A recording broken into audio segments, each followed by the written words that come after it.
ProErd é o programa, ProErd é solução, ProErd. Eles vão repetir isso 98 mil vezes, isso fica assim a música, é a única parte legal da música. Continuando na página 16, o desafio que se coloca aos civilistas é a capacidade de ver as pessoas em toda a sua dimensão ontológica. Seu patrimônio superando seu individualismo proprietário da modernidade liberal e do individualismo de massa do consumidor na contemporaneidade.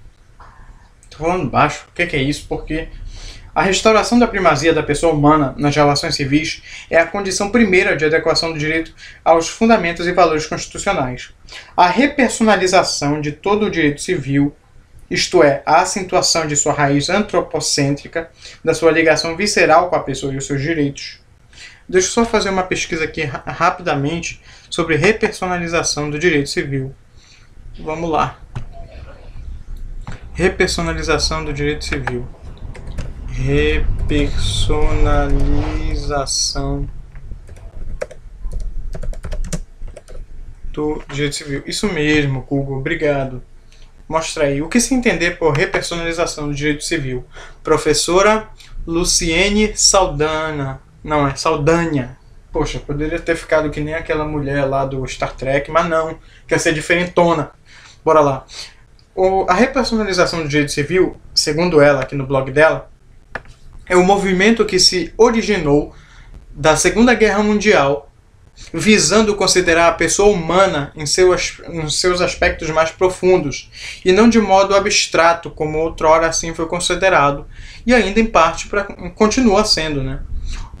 Ele se preocupa com a pessoa humana e sua dignidade, porque considera que nesse há pouca ênfase a respeito desses dois aspectos de suma importância. E o valor do movimento nos dias atuais se encontra no fato de que a nossa Constituição Federal ela erigiu como princípio da República Federativa do Brasil, em seu artigo 1º, a dignidade da pessoa humana, sendo a tutela a dignidade da pessoa humana. Papai, que é isso? Que conversa é essa? Então, fator que legitima o ordenamento jurídico do Estado Democrático de Direito. Beleza, eu acho que eu devo ter cometido algum erro na leitura. Ou meu irmão, eu acho que eu devo ter cometido, porque...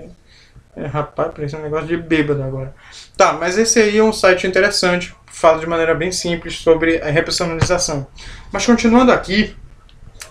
Bora, rapaz, pode ir, vá em paz. E não volta também, não. Continuando aqui. Ai, tá coçando.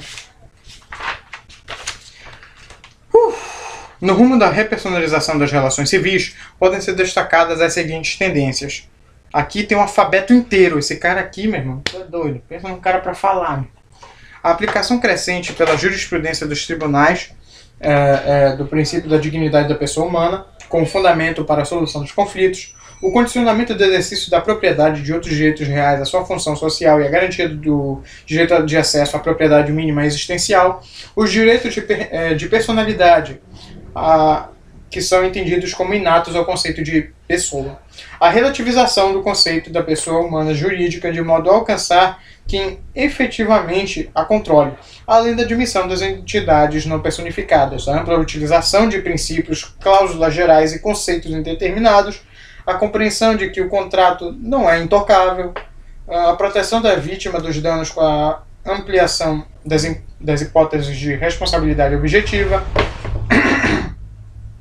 o respeito às diferenças, a concepção da família como espaço de convivência socioafetiva e de realização das dignidades de seus membros e revisão dos conceitos e categorias do direito sucessório. Só uma questão aqui bem simples. O que significa aqui para ele responsabilidade objetiva? Responsabilidade objetiva. Diz aí para mim o que é. Fala para mim. A responsabilidade objetiva é a responsabilidade advinda da prática de um ilícito ou de uma violação ao direito de outrem, que para ser provada e questionada em juízo, independe da aferição de culpa ou de gradação de envolvimento do agente acusador do dano.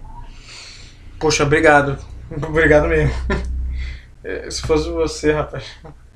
Continuando aqui, para que esse vídeo não fique gigantesco. Vamos lá. Tá. Constitucionalização de... Tá. O significado mais importante é o da aplicação direta das normas constitucionais. Quando ainda existir norma infraconstitucional, o juiz extrairá da norma constitucional todo o conteúdo necessário para a resolução do conflito. Quando a matéria for objeto de norma infraconstitucional, esta deverá ser interpretada em conformidade com as normas constitucionais aplicáveis. Os civilistas brasileiros nunca tiveram dúvidas da força normativa da Constituição. É indiscutível a distinção que se consagrou entre nós das normas constitucionais entre princípios e regras. Por exemplo, com o princípio da igualdade entre cônjuges e entre filhos de qualquer origem, nos artigos 226 e 227. Se prevalecesse a tese tradicional da conservação da legislação anterior até que a norma constitucional fosse regulamentada por nova legislação infraconstitucional, então não se teria emprestado força normativa real à Constituição, permanecendo as desigualdades rejeitadas. A Constituição, além de ser a norma hierarquicamente superior a todas as outras, absorveu de fato os valores que a sociedade conseguiu veicular, em princípios ou regras que colorem o direito como um todo. O conceito de princípio constitucional não se confunde com o de princípio geral do direito, empregado pela Lei de Introdução ao Código Civil, LINDB. O artigo 4º dessa lei estabelece a regra de non liquet, ou seja, proibindo o juiz de não julgar quando a lei for omissa, determinando que, se não houver costumes, devem ser aplicados os princípios gerais do direito. As considerações até aqui expostas são bem mais especificadas nos 3 institutos principais do direito civil, que são a família, a propriedade e o contrato, coisas que foram ditas logo de início nesse artigo. As constituições liberais sempre atribuíram à família o papel da célula básica do Estado. A função política despontava da família patriarcal, cujos fortes traços marcaram a cena histórica brasileira da colônia as primeiras décadas do século XX. Por trás da família estava a religião e o patrimônio, pensando como projeção. O público era pensado como projeção do espaço privado familiar. A família atual brasileira desmente essa tradição centenária. Desapareceram suas funções política e econômica e religiosa. Hoje, a família recuperou a função que, por certo, esteve nas suas origens mais remotas, a de grupo unido por desejos e laços afetivos em comunhão solidária de vida, exigente de tutela jurídica mínima. A Constituição proclama como princípio fundamental do Estado Democrático de Direito e da ordem jurídica a dignidade da pessoa humana. Artigo 1º, 3º. Peraí. Artigo 3º deve ser o quê? Eu devo ter cometido alguma confusão, talvez. Não sei.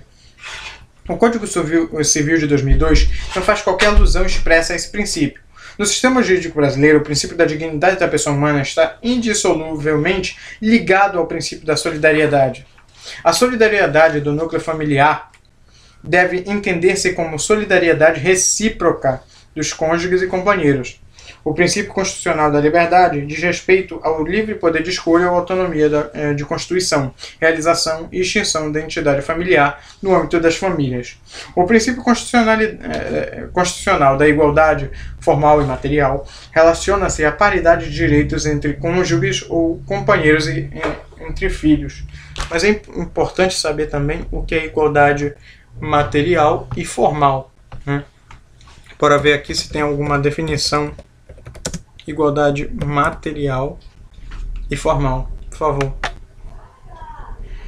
Da igualdade formal material, constitucional, qual a diferença entre... tá, bora para um negócio que parece ser mais direto.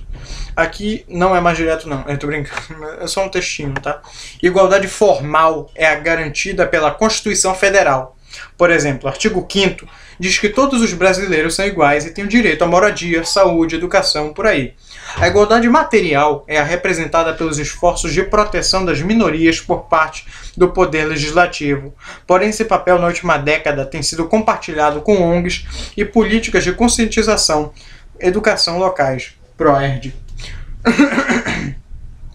Mas é importante ressaltar que em algumas partes da CF existe referência à igualdade material também. quando fala em erradicar a pobreza, diminuir as desigualdades sociais, etc. É o Fome Zero aqui, né?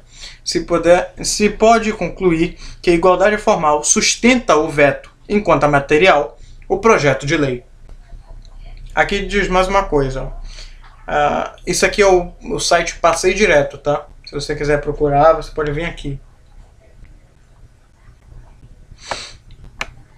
Igualdade formal, material. Eu vou ter essas como o suficiente, tá? Obrigado.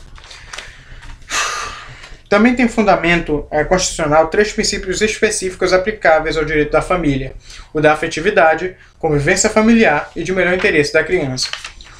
O da afetividade está implícito na Constituição. Todos os filhos são iguais, independente de sua origem. A adoção, ela alçou-se integralmente ao plano da igualdade de direitos. Ou seja, um filho adotivo, ele tem os mesmos direitos de um filho que um filho do casal que realmente é deles, não é alguém adotado, mas ele possui os mesmos direitos. A comunidade é formada por qualquer dos pais e seus descendentes. A convivência familiar e não origem biológica é propriedade absoluta assegurada à criança e ao adolescente. A afetividade não se confunde com afeto, porquanto pode ser presumida quando este voltar na realidade das relações. A afetividade é dever imposto aos pais em relação aos filhos e destes em relação àqueles, ainda que haja, como se diz, desamor ou desafeição. O artigo 1593 do Código Civil enuncia a regra geral e contempla o princípio da afetividade. A convivência familiar é a relação afetiva diuturna e duradoura entretecida pelas pessoas que compõem o grupo familiar, em virtude de laços de parentesco ou não, no âmbito comum. A referência constitucional explícita ao princípio será encontrada no artigo 227. O princípio do melhor interesse significa que a criança, incluído o adolescente, segundo a Convenção Internacional dos Direitos da Criança, deve ter seus interesses tratados como prioridade pelo Estado, pela sociedade e pela família, tanto na elaboração quanto na aplicação de direitos que lhe digam respeito, notadamente nas relações familiares como pessoa em desenvolvimento e dotada de dignidade. O princípio encontra fundamento essencial no artigo 227. A propriedade é o grande foco de tensão entre as correntes individualistas e solidaristas. O direito de propriedade termina por refletir esse conflito. No artigo 5º, 2 incisos estabelecem regras que constituem uma antinomia, se lidos isoladamente. O 22 é garantido o direito da propriedade, e é a clássica garantia da propriedade privada do Estado liberal. E o 23, a propriedade atenderá à sua função social, é a dimensão solidária e intervencionista própria do Estado social. A antinomia é reproduzida no artigo 170. O caminho indicado para a superação do impasse é a utilização do critério hermenêutico do princípio da proporcionalidade. O exercício do direito individual da propriedade deve ser feito no sentido da utilidade, não somente para si, mas para todos. A Constituição estabelece o conteúdo da função social, como se lê no artigo 182, parágrafo 2º, relativamente à propriedade urbana, e no artigo 186, relativamente à propriedade rural. O conflito entre a concepção individualista da propriedade e a concepção social emerge na reação que se nota nos tribunais à implementação pelos municípios do imposto progressivo sobre os terrenos urbanos desocupados, apenas utilizados para fins especulativos. A Constituição não trata diretamente da posse, mas sua tutela deriva dos princípios e regras voltadas à concretização da função social da propriedade. No caso da terra, confrontam-se fundamentalmente 2 concepções de propriedade. A concepção que tem na sua base o trabalho e as concepções individualistas mais ligadas à posse ou à propriedade. Para obviar o conflito, é necessário que as instituições aprofundem o componente social da propriedade, ou novos conceitos de direitos de propriedade sem os quais não pode haver justiça social. O direito de propriedade deve ser compatível com a preservação do meio ambiente. Ele é um bem de uso comum do povo e prevalece sobre qualquer direito individual de propriedade, não podendo ser afastado até mesmo quando se deparar com exigências de desenvolvimento econômico. A concepção de propriedade é mais ampla que a tradicional sobre imóveis. A ordem econômica se realiza mediante contratos. A atividade econômica é um complexo de atos contratuais direcionados a fim de produção e distribuição de bens e serviços que atendem às necessidades humanas e sociais. Referimos ao contrato estruturado no esquema clássico da oferta e da aceitação, do consentimento livre e da igualdade formal das partes. Foi o contrato fundado na soberania da vontade individual, instrumento jurídico da acumulação capitalista. A burguesia liberal logo percebeu que o sistema de direito romano era inadequado para a expansão capitalista, pois era baseado na conservação e não na acumulação de riquezas. O ideal supremo de classe dirigente da sociedade romana não era o desenvolvimento, mas a segurança e a estabilidade. A Constituição apenas admite o contrato que realiza a função social a ela condicionando os interesses individuais e que considera a desigualdade material das partes. Isso aí. São incompatíveis com a Constituição as políticas econômicas públicas e privadas denominadas neoliberais, pois pressupõem o Estado mínimo e total liberdade ao mercado, dispensando a regulamentação da ordem econômica, que só faz sentido por perseguir a função social e a tutela jurídica dos mais fracos, e por supor a intervenção estatal permanente. Uma das mais importantes realizações legislativas dos princípios constitucionais da atividade econômica é o Código do Consumidor, que regulamenta a relação contratual de consumo. Seu âmbito de abrangência é enorme, pois alcança todas as relações havidas entre os destinatários finais dos produtos e serviços lançados no mercado de consumo por todos aqueles que a lei considera fornecedores, vale dizer, dos que desenvolvem a atividade organizada e permanente de produção e distribuição desses bens. O CDC subtraiu da regência exclusiva do Código Civil, o CC, a quase totalidade dos contratos em que se inserem as pessoas em seu cotidiano de satisfação de necessidades e desejos econômicos ou vitais. Talvez uma das maiores características do contrato seja o crescimento do princípio da equivalência material das prestações, que perpassa todos os fundamentos constitucionais a ele aplicáveis. Preserva a equação e o justo equilíbrio contratual, seja para manter a proporcionalidade inicial dos direitos e obrigações, seja para corrigir os desequilíbrios supervenientes, pouco importando que as mudanças de circunstâncias pudessem ser previsíveis. O que interessa não é mais a exigência cega de cumprimento do contrato, da forma como foi assinado ou celebrado, mas se sua execução não acarreta vantagem excessiva para uma das partes e desvantagem excessiva para a outra. O princípio é a espécie dos princípios sociais do contrato, que incluem a boa-fé objetiva e a função social. Outro interessante campo de transformação da função dos contratos é o das negociações ou convenções coletivas. À medida que a sociedade civil se organiza, o contrato coletivo se apresenta como um poderoso instrumento de solução e regulação normativa dos conflitos transindividuais. O Código do Consumidor, CDC, prevê a convenção coletiva para regular os interesses dos consumidores e fornecedores, através das entidades representativas.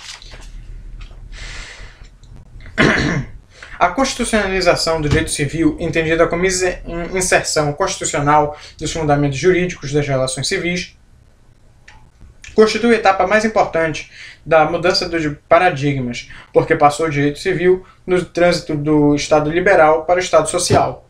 Sai de cena o indivíduo proprietário para revelar em todas as suas vicissitudes a pessoa humana.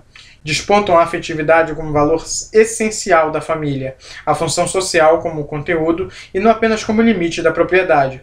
Os valores decorrentes da mudança da realidade social convertidos em princípios e regras constitucionais devem direcionar a realização do direito civil. Quando a legislação civil for claramente incompatível com os princípios e regras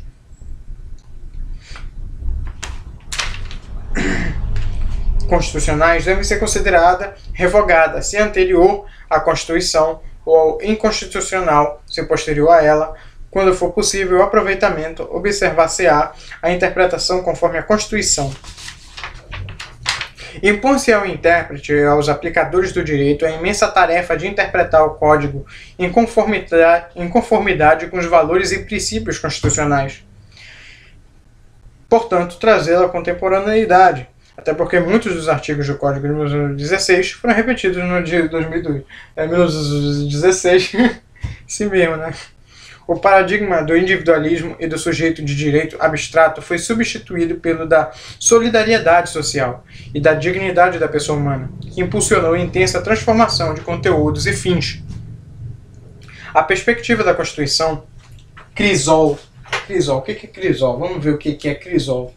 Tem contribuído para a renovação dos estudos do direito civil, que se nota de modo alvissareiro. Bora logo ver isso. Por que não pode falar de uma maneira simples? Por que não pode falar de uma maneira que um ser humano normal fala, cara?